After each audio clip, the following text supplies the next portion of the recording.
அனைவருக்கும் மாலை வணக்கம். இந்த நிகழ்ச்சியிலே கலந்து கொள்வதற்கு எனக்கு மிக்க மகிழ்ச்சி. பல காரணங்கள் உண்டு. பாண்டரங்கருடைய நாமகத்தை கேட்பதற்காக நான் வந்திருக்கிற மாதிரி நீங்களும் வந்திருக்கீங்க. சாருக்கு என்னுடைய சிரம் தாண்டிய வணக்கத்தை தெரிவித்துக் கொள்கிறேன். இன்றைய காலகட்டத்தில் இளைய தலைமுறையிடம் நமக்கு இருக்கக்கூடிய ஒரு பிரச்சனை என்னவென்றால், ஆன்மீகத்தில் அவர்களை அழைத்து வருவதிலே பிரச்சனை இருக்கிறது. இன்று ஒரு முக்கியமான நாள் என்று சொன்னால், ஏன் அது நேற்று இருக்கக்கூடாது, இது ஏன் நாளை இருக்கக்கூடாது என்று கேள்வியை மட்டும் எழுப்பி ஆன்மீகத்துக்குள் வருவதற்கு அவர்கள் எவ்வளோ தூரத்துக்கு தடையை ஏற்படுத்த முடியுமோ அவ்வளோ தூரத்துக்கு தடையை ஏற்படுத்துகிறார். நமது இளைய தலைமுறையை ஆன்மீகத்துக்கு அழைத்து வர வேண்டும் என்று சொன்னால், அறிவியல் பூர்வமாக ஆன்மீகத்தை அவங்களுக்கு எடுத்து உரைத்தால் தான் அவங்க பண்ண முடியும். நம்ம சொல்கிறது, இந்த ஸ்பிரிச்சுவாலிட்டியில் இந்த சயின்ஸ் இஸ் பிஹைண்ட் இட். இந்த சயின்ஸை எக்ஸ்பிளைன் பண்ணால் தான் அவங்க ஸ்பிரிச்சுவாலிட்டிக்குள்ளேயே வராங்க. கையிலே கட்டியிருக்கிற கடிகாரம் இல்லை செல்ஃபோனில் இருக்கிற அந்த நேரத்தை பார்த்துக்கிட்டே ஒரு நாள் ஃபுல்லாக ஓடி போகுது. அப்படியே மண்டே டு ஃப்ரைடேவும் முடிச்சிடுறாங்க. நமது பழமையான அந்த காலச்சக்கரத்தை அவங்க மறந்துடுறாங்க. சார் சொல்லும்போது நான் சொன்னேன், ஏகாதசின்னு சொல்லிட்டா அவங்க வரமாட்டாங்க. திதி என்று சொன்னால் என்ன அவங்களுக்கு புரிஞ்சு சயின்ஸ் பிரகாரம் சொன்னால் தான் அவங்க நம்ம பக்கமே வர முடியும். இல்லைன்னா இந்த பக்கமே வரமாட்டாங்க. ட்ராப் பண்ணிவிட்டு அவங்க மட்டும் வண்டியில் போயிடுறாங்க. நீ இறங்கிப்பா, நான் உங்கள் வீட்டுக்கு போகிறோம் அப்படின்னு. திதி அப்படின்னா the distance between sun and the moon தான் திதி. அப்போ distance between sun and moon தான் திதி. 4th பாயிண்டில் வந்தால் அது சதுர்த்தி, 6th பாயிண்டில் வந்தால் அது சஷ்டி, 11th பாயிண்டில் வந்தால் ஏகாதசி, 13th பாயிண்டில் வந்தால் பிரதோஷம், 180 டிகிரிஸில் வந்துச்சுன்னா பௌர்ணமி, 00 டிகிரியில் ரெண்டும் வந்துச்சுன்னா அமாவாசை. இப்படி அவங்கள நம்ம சயின்ஸ் பிரகாரம் சொல்லி கூட்டிகிட்டு வந்தால் தான் இளைய தலைமுறைகள் வருவாங்க. நம்மளுடைய இந்த கடிகாரத்தை இருக்கக்கூடிய ஒரு நிமிஷத்துக்கு தகுந்த மாதிரி அவங்க ஓடுறாங்களே தவிர, காலச்சக்கரத்தில் ஏற்கனவே நமக்கு கொடுக்கப்பட்ட அந்த விஷயத்தை அவங்க மறந்துடுறாங்க. சார் இந்த ஒரு மாதத்தில் ஏற்படக்கூடிய அத்தனை ப்ரோக்ராம் பற்றி பேசும்போது நான் அதான் சொன்னேன். சார் செலக்ட் பண்ண ப்ரோக்ராம் பர் மந்த் பார்த்திங்கன்னா 2 சதுர்த்தி, 2 சஷ்டி, 2 ஏகாதசி, 2 பிரதோஷம், ஒரு பௌர்ணமி, ஒரு அமாவாசை அப்படின்னு ஒரு கணக்கு பண்ணி அந்த பிரகாரம் தான் நம்ம கிருஷ்ணா சார், முரளி சார் இந்த ப்ரோக்ராமே டிசைன் பண்ணியிருப்பார். அது ஒரு அற்புதமான ஒரு விஷயம். அடுத்ததாக இந்த இடத்துல நான் உங்களிடம் பகிர்ந்து கொள்ள வேண்டியது என்னவென்றால், பகவான், பக்தி, பக்தால்.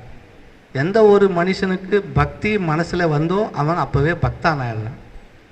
பகவான் அந்த பக்தானை எப்படி ரீச் பண்ணுறாரு, கனெக்டிவிட்டி வரணும்.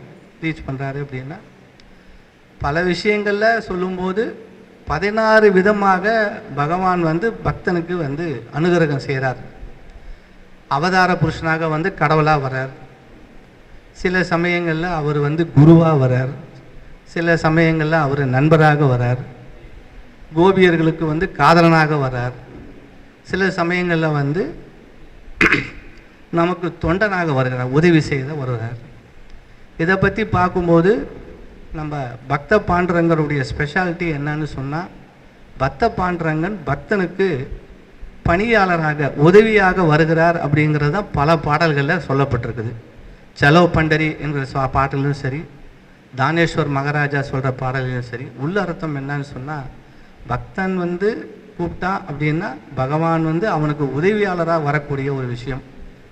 ஆனால் அது எவ்வளோ தூரத்துக்கு அவர் இறங்கி வரார் அப்படிங்கிறது இதுதான் முக்கியமான விஷயம். மற்ற விஷ்ணுவை விட இந்த பாண்டரங்கர் உதவியாளராக உதவி பண்ணுறாரு அப்படின்னு சொல்லும்போது, ஒரு பக்தன் அழைத்தால் அவன் பக்திக்காக அவனுடைய வீட்டுக்கே பணிவிடை செய்யக்கூடியதாக இருக்கக்கூடிய ஒரு பாண்டரங்கர். அதுதான் இந்த பாண்டரங்கருடைய ஒரு விசேஷமாக என்னுடைய கருத்தை நான் சொல்கிறேன். அடுத்ததாக உங்களுக்கு எல்லாருக்கும் தெரிஞ்சிருக்கும், புதிய விஷயம் இல்லை. திருப்பதி, உடுப்பி, நம்ம பண்டரிபுரம் திருப்பதின்னு சொன்னால் அவங்க வந்து காஞ்சன பிரம்மன் சொல்லுவாங்க. அதே உடுப்பி கிருஷ்ணர் வரும்போது அன்ன பிரம்மன் சொல்லுவாங்க.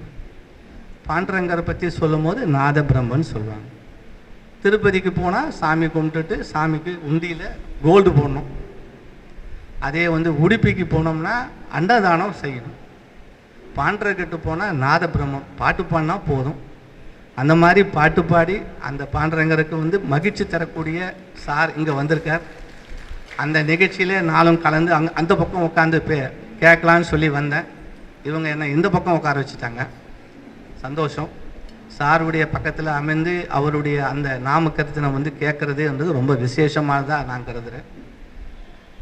சார்கிட்ட பேசும்போது நான் சொன்னேன், மற்ற விஷ்ணு கோயிலில் வந்து எல்லாரும் வந்து ஒரு வடகலைக்கு தகுந்த மாதிரி தென்கலைக்கு தகுந்த மாதிரி வச்சுருக்கிறாங்க.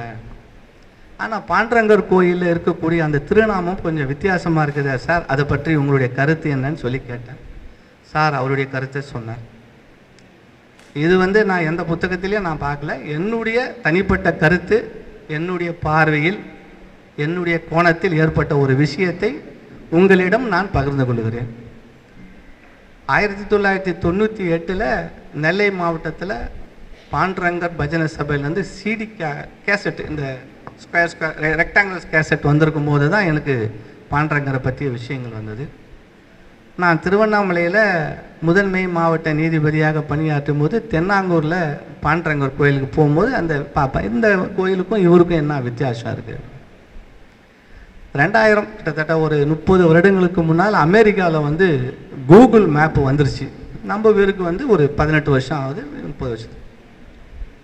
அந்த கூகுள் மேப்பில், உங்கள் மேப்பில் கூட எடுத்து பாருங்கள், கூகுள் மேப்பில் லொக்கேஷன் போட்டிங்கன்னா ஒரு படம் வரும். சார் பாயிண்ட்டுக்கு வந்துட்டார். லொக்கேஷன் போட்டால் ஒரு மேப் வரும். எனக்கு அது வந்து அமெரிக்காவில் இருக்கக்கூடிய என்னுடைய சகோதரனுடைய பொண்ணு வந்து சொல்லி, மாமா இந்த மாதிரி இருக்குது அப்படின்னு சொல்லும்போது, சரி இது லொக்கேஷன் மேப்புக்கு வந்து அமெரிக்காக்காரன் கண்டுபிடிச்சிருக்கான். உலகத்தில் இருக்கிற எந்த இடத்துக்கு போனாலும் அந்த கூகுள் மேப்பில் லொக்கேஷன் மேப் லொக்கேட் ஆகும். ஆனால் பாண்டரங்கர் நெற்றியில் இருக்கக்கூடிய அதே சிம்பிளும் கூகுளில் இருக்கக்கூடிய அந்த சிம்பிளும் பார்த்தீங்கன்னா 100க்கு 200% ஒரே மாதிரி தான் இருக்குது.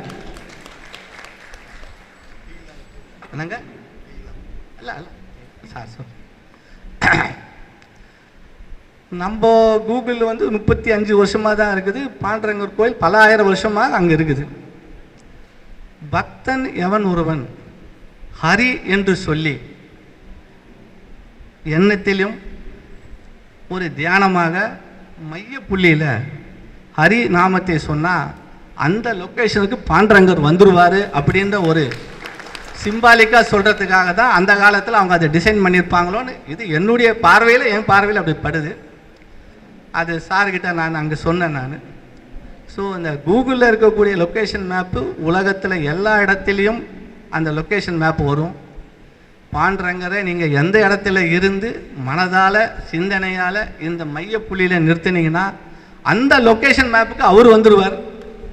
அதனால் அந்த ஒரு எண்ணத்தை நான் பல ஆண்டு விஷயங்களை அவர்கிட்ட சார்கிட்ட சொல்லிட்டேன். சார் ஏகாதசி ப்ரோக்ராம் வந்தால் சொல்லுங்கள், I got a message to convey அப்படின்னாங்க. இதில் எத்தனை பேருக்கு உடன்பாடு இருக்குது, எத்தனை பேருக்கு உடன்பாடு இல்லைன்றது இல்லை. என்னுடைய பார்வையில் பாண்டரங்கர் அங்கே வந்து நிற்பார் அப்படின்னு ஒரு கண்டிப்பாக சொல்கிறார். பக்தா நீ என்னை வந்து அந்த இடத்துல வை, அந்த லொக்கேஷனுக்கு நான் வந்துடுறேன் அப்படின்னு சொல்கிறதுக்காக வந்ததாக நான் கருதுகிறேன். இந்த நிகழ்ச்சியிலே சாருடைய ப்ரோக்ராம் உடைய அந்த நாத பிரம்மத்திலே நான் கேட்பதற்காக வந்திருக்கிறேன் என்று தெரிவித்துக்கொண்டு இந்த வாய்ப்பளித்த கிருஷ்ணா சார் முரளிக்கும் வக்கீல் சாருக்கும் என்னுடைய நன்றியை தெரிவித்துக் கொள்கிறேன். நன்றி, வணக்கம்.